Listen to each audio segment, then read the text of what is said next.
Hey you guys, back at it again with a ReGen video. I'm going to be talking about this book right here, book with steps 7 through 9.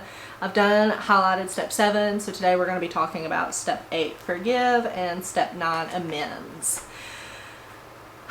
Now this was actually like really hard for me because I was kind of getting, I guess, like the amends part confused with like what amends I actually needed to make, and in some cases the amends have already been made.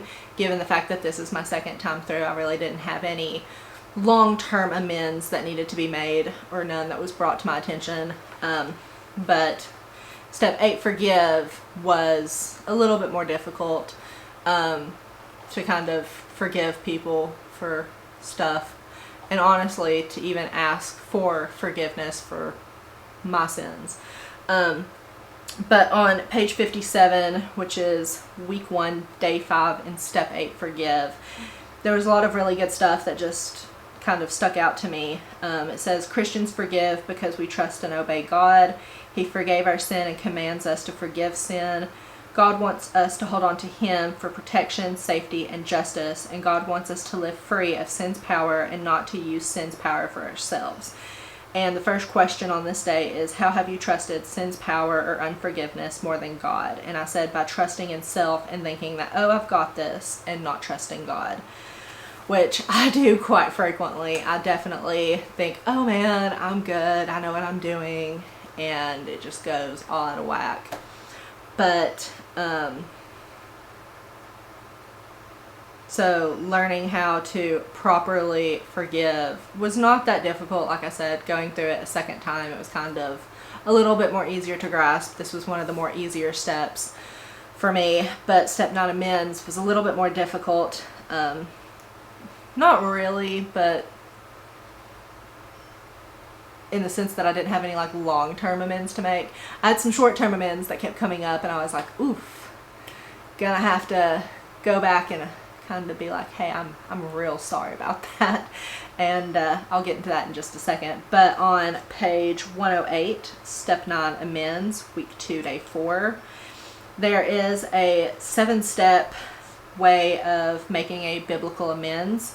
It is about having 1, a humble attitude; 2, an honest and specific confession of sin; 3, an apology; 4, a request for forgiveness; 5, willingness to make restitution for losses; 6, readiness to share Christ; and 7, steps of change.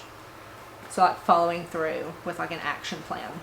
And I had a couple amends pop up during this process of going through this step, because I was like, oh, I have no amends to make, so it's fine. And then God was like, but you do. And I was like, oh, okay, cool.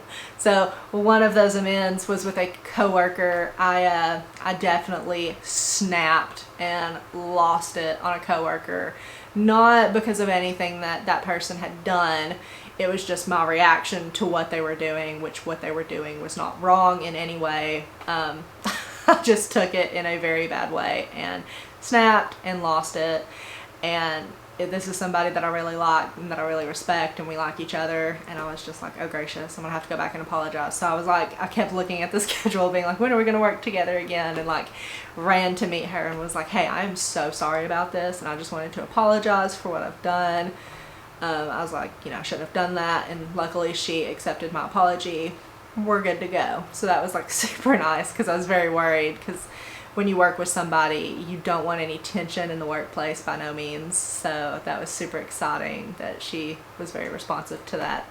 I had another amends to make with one of my bosses. I literally spent the entire day complaining, which, being in a depressive mood recently for the past few months, that's been super easy to get in that thought process of, hey, let's complain about everything in the world.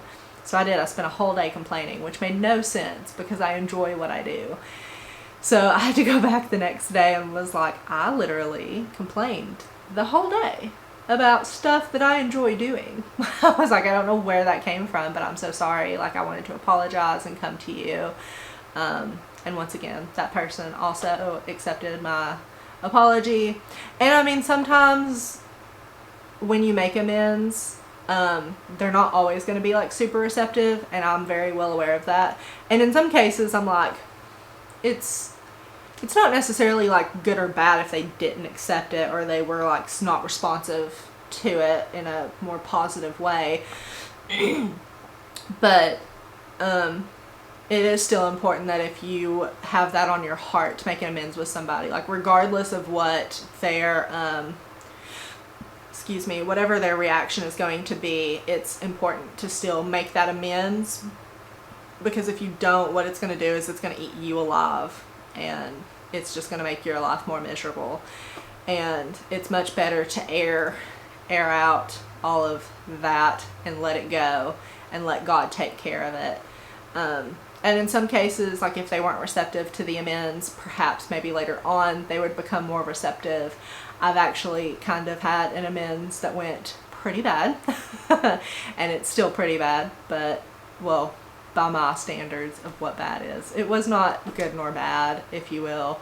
It was what it was. But so I know what that's like to be on like, you know, the receptive side and the not so receptive side.